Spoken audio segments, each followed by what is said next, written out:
Përshëndetje, sot kam ardhur në ambientet e kuvendit, në sallën e grupit parlamentar të mazhorancës dhe kam ftuar në program kryetarin e grupit kuvendor të Partisë Socialiste, zotin Tauland Balla. Tauland, mirëmbrëma, faleminderit për që pranuat ftesën. Mirëmbrëma, mirë se ke ardhur në zyrat tona. Se unë vide rradh ose pothuajse fare. S'ka ardhur herë.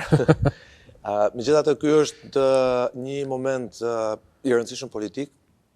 Po e filloj nga ajo që është themi më e fundit. 2 ditë më parë, një protestë e opozitës, e cila pak metra prej këtej, Poshtë dritarëve, përfundoi sërish me akte përplasjes së dhunshme midis prokrasëve PD-s dhe të forcave të rendit, të plagosur më shumë me uniformat blu, por edhe një deputet i PD-s i cili më pas u drejtua në spital.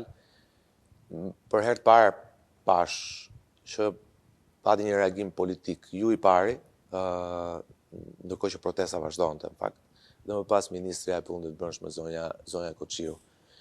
Një gjë që nuk e kishit bërë përpara. Dikush mund thotë që ky është sinjali që mazhoranca është e shqetësuar nga protestat e opozitës. Jo,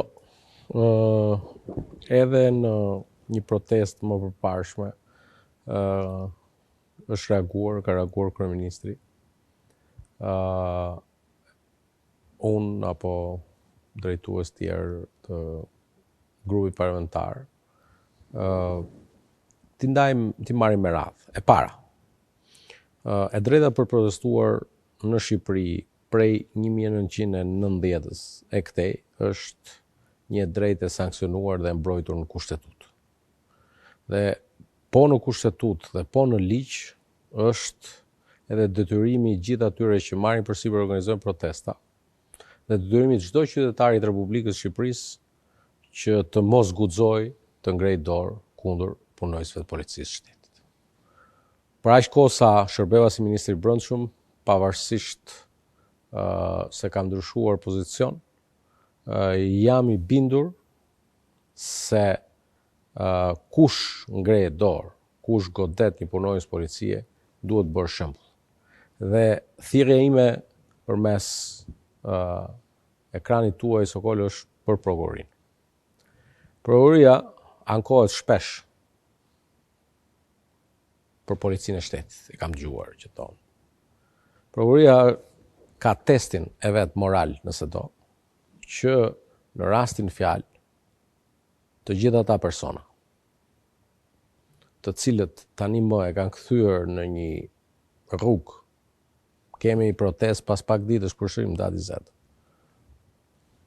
Siç duket, do të jetë i njëjti procedurë, mbasi mbaron proj psiqik i një personi që për fatin e keq të Partisë Demokratike ka marrë atë penë, është një grup zjarri, diku rreth 30 metra nga foltorja apo podiumi i protestës, të rrethuar me disa pankarta, dhe aty brenda, të mbuluar me kapuç të zinj dhe me maska, një grup gjuajtësish me pagesë, të cilët identifikohen në çdo rast, dhe t'ju them të drejtën, mendoj që edhe policia nuk duhet të presi derisa këta persona të bëjnë dëm Shqipërisë. Si ka mundësi që këta persona janë të evidentuar, janë të skeduar? Keni parasysh gjë që një numër i caktuar për tyre, këta ju dihet dhe pastaj janë të identifikuar dhe duket sikur pastaj policia apo ka një vullnet caktuar që i lë këta të bëjnë atë rrëmuj caktuar? Jo, nuk është puna aty. Je i detyruar që të respektosh, le të themi, në një protestë, ka një gardh dhe brenda asaj atij grumbullimi organizatori mban përgjegjësi. Mua që më ke këtu përballë, se gjoj shpesh ta komentatorët, po ju me 21 janar, unë më shequr imunitetin 21 janar si organizatori protestës 21 janar dhe jam hetuar nga prokuroria për përgjegjësinë që kishte organizatori. Edhe pse sot jemi në kushtet që nuk është marrë asnjë mas dhe nuk di mende se çfarë ndodh me urdhëruesin e vrasjeve scenarit, po për të kthyer kjo. Pra, duhet kuptojmë që nuk është se ka ndonjë, le të themi, ndryshim të qëndrimit ton, ose le të themi duke qenë se po shpeshtohen protestat, ne jemi më të shqetësuar. Tani ta them troç,